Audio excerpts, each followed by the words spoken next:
What's up, everyone?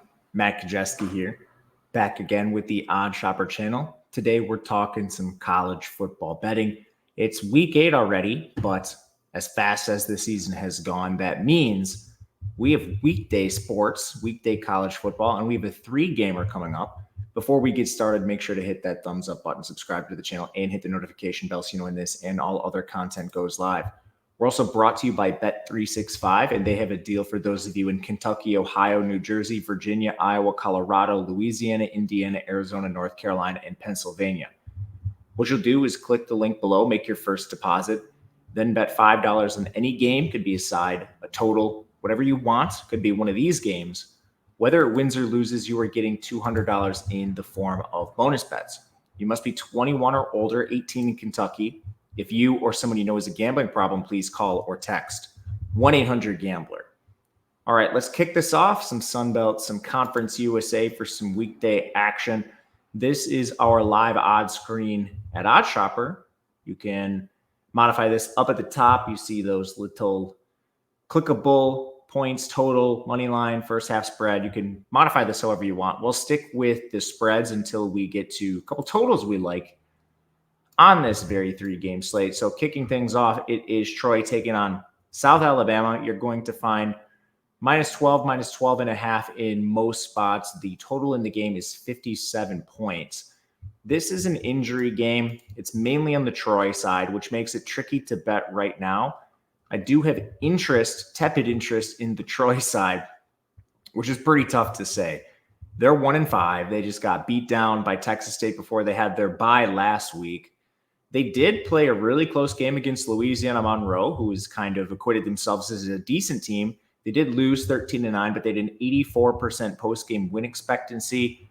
Their only win is against an FCS team, so that's concerning. But you look to like non-con and stuff, it was pretty tough. Nevada, that's a decent team. They only lost by 2. Then they played Memphis and Iowa. You're not expected to win those games.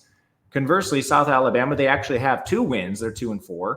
They beat Appalachian State in a weekday game. It was a slaughtering. And then they beat the FCS Northwestern State. Other than that, double-digit loss to North Texas, 7-point loss to Ohio.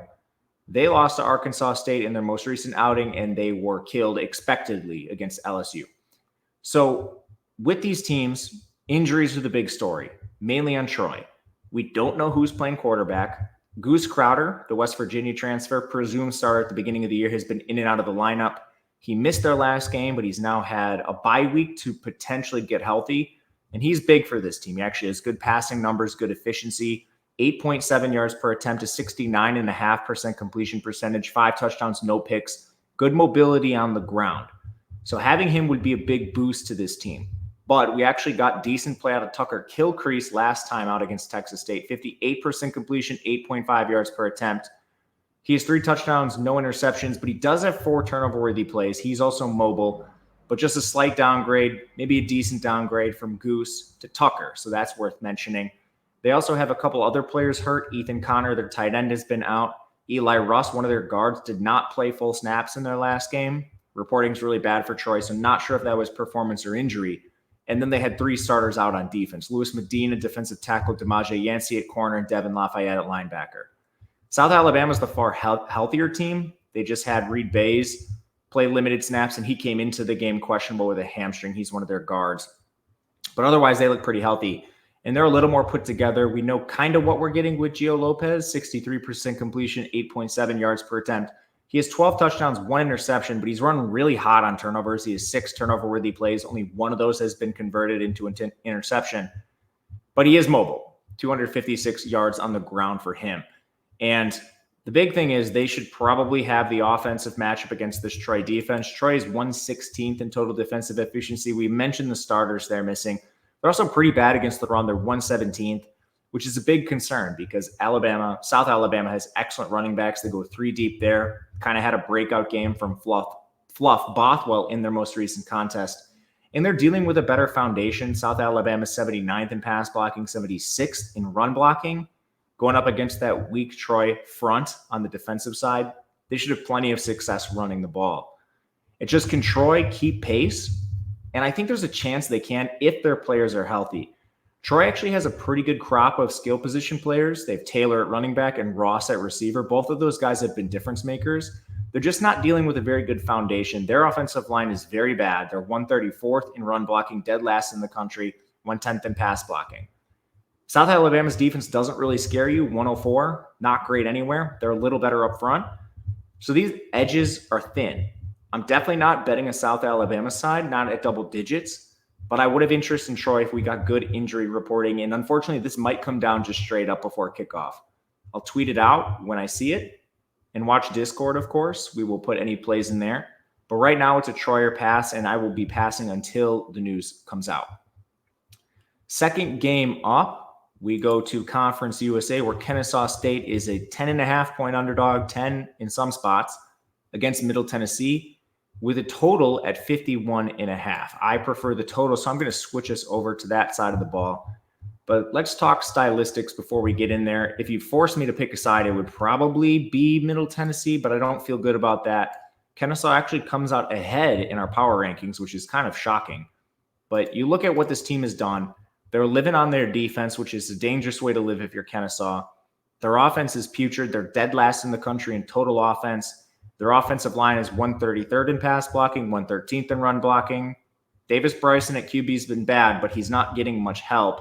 Their best skill position player, Gabriel Benyard's been out. He's been out for multiple weeks now.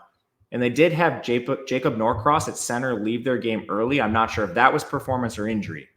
Last thing, Sidney Porter, one of their safeties, missed their last game. That's not offensive related, but ultimately this offense has been very, very bad to start the year.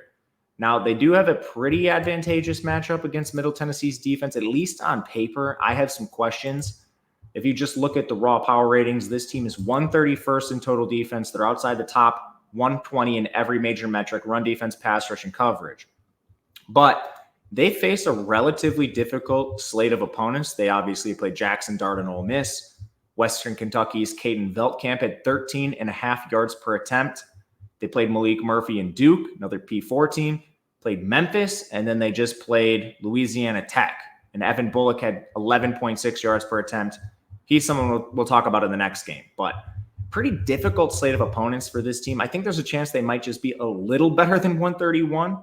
And if that's not reflected in the power rankings, it should be an opportunity to potentially buy this team.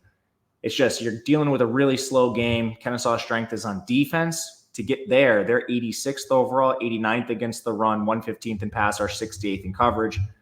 It's Conference USA. All these teams are bad. So seeing them actually be decent is noteworthy. They've allowed a ton of production, though. I think some of this is just the situational stuff that they've gotten. Like Jacksonville kind of gave them some turnovers in their last game, but Huff was still at 7.7 yards per attempt. Trey Stewart, the running back, at 11.7 or 5.6 yards per carry. Huff was at 11.7. Emmett Brown and Ben Wooldridge were over 9 yards per attempt. Owen McCown was at 8.9 for UTSA. I just don't think this defense is very good either, even if they have gotten some turnover luck on their side. In Middle Tennessee, their team has been really hurt on offense. They have a chance to be much better here. Vadiato still has a 65% completion percentage despite all of those tough teams they've played. He can run a little bit, but he's finished with negative rushing yards because of the sacks, and that'll happen. Not to mention, their O-line has been very, very hurt. They're 134th in pass blocking. That's dead last, 115th in run blocking. They're still without their center and tackle, Julius Pierce and Marcus Miller, but they have gotten some guys back. So they might be a little better on the O-line. And then I still like their skill position players, even though Sherman's been out their best receiver. But yeah, it's kind of another injury spot. The reason I like the under more than anything else, those injuries certainly play a part. But based on the implied team total, we need Kennesaw State to score roughly 21 points, 20 points for this to go over, assuming Middle Tennessee is around the 31 they're expected to score. The pace is really bad. Kennesaw is 123rd. They run that gimmicky option-style offense. Their pass rate is terrible. They're at 35% pass. Middle Tennessee's 88th in pace, so they're not great either. They pass 59% of the time, but if we go back to those defensive efficiency metrics, that's Kennesaw State's best asset on defense. They're 68 in coverage. That's the only thing in the top 70 in the entire country. So they will be throwing into the strength, if you want to call it that, of Kennesaw's defense. Under 51.5 is completely fine. That's the number I already took. Seeing a lot of 50.5s pop on the screen, so I'm expecting this to move. Minus 110 is the best number at BetMGM right now. Actually, there's a 105 at Fanatics that's not available everywhere. So fine with either of those numbers. Don't really want to go much lower than 51, but that is the preferred play on the board tonight, is the under in Kennesaw and Middle Tennessee. Last game is Louisiana Tech, New Mexico State. The total in this game, right around 50.5 as well. This game has a spread at 10.5 in most places, and it's sitting at minus 110 largely across the board. Some of it is a little juiced, but I think it's kind of Louisiana Tech or pass. I'm debating playing this right now because we're starting to get early signs that this might move to 11. DraftKings is hanging in 11. MGM has a juiced 115. It's tough, though. There's another injury situation for New Mexico State. I guess to start, the quarterback situation could be a mess. This team actually showed some life when Santino Marucci came into games. In their most recent contest, they moved the ball a little bit against Jacksonville State, but he leaves with a concussion. He's out of this game. Monty Watkins also out of this game at running back. They're pretty deep there, so I'm not really that concerned. But going back to Parker Awad is a huge concern if you like New Mexico State. He is a 41% completion, 5 yards per attempt, 2 big-time throws, 7 turnover-worthy plays, under a yard per carry on the ground. The O-line's not going to do him any favors. 126th in pass blocking. They've actually been better run blocking, 71st. And I think their only real chance of winning this game is running Seth McGowan into the ground, the Oklahoma transfer, the former 4-star. He's by far the best offensive player they have. They'll definitely need him if they're going to win this game or cover the spread. But I'm not sure that's really live. You look at Louisiana Tech's defense, they're bad. 117th. It's basically every Conference USA team has metrics like this other than like Sam Houston and Liberty. But 117th in total defense, their best mark is against the run. 95th. They're 125th in pass rush, 109th in coverage. New Mexico State can't throw the ball, so this helps them, and they should be able to dedicate extra resources up front. They only have one real injury, Michael Richard at safety. He got stretchered off in their last game. That's a concern. But still, I don't think Parker Awad can throw regardless. Then you get to the other side, Louisiana Tech. We mentioned the signal caller change they made. Evan Bullock has been a real boost for this offense. 70.5% completion, 8.2 yards per attempt, 6 touchdowns, no picks, only 2 turnover-worthy plays. So he's not even running that hot there. And then this offensive line is a better foundation than what New Mexico State is providing. They're 61st in pass blocking, 122nd in run blocking. They're not trying to run the ball very much anyway. This is a 52% pass rate team, so I'm not all that worried. And then I like the skill position players. True Edwards is a legitimate difference maker at wide receiver. So offensive stuff all looks pretty good for this team. New Mexico State. We don't need to go back to Kennesaw State. New Mexico State is 115th in total defense, 114th against the run, 121st in pass rush, and 85th in coverage. Plus, they have some injuries. So looking at this team, they've been out without Cole Gajewski at defensive tackle. He's out for the year. Dylan Early at safety missed their last game. And Buda Paletti at edge missed their last game. That's 3 guys that started at the beginning of the year. Potentially to monitor in this spot, could be out. We don't know. Injury reporting is bad. I'm on the fence. I hate the 10.5. Always a sticking point for me when taking games. But I think this is kind of 10.5 or pass. I don't think it gets to 10. So I'll take a long look at this throughout the day, debate taking this before kickoff. I'm recording this on Monday afternoon. So we'll see where it goes, but it is a Louisiana Tech side or pass as it stands. A lot of road teams, but thankfully the only thing I've played so far is the under. That'll do it for us today. We'll be back with all the weekday games as well as the weekend stuff. Leave a comment if there's a game you'd like to hear about, or reach out to me on Twitter if you have a question. Until next time, good luck, everyone. We will see you again later.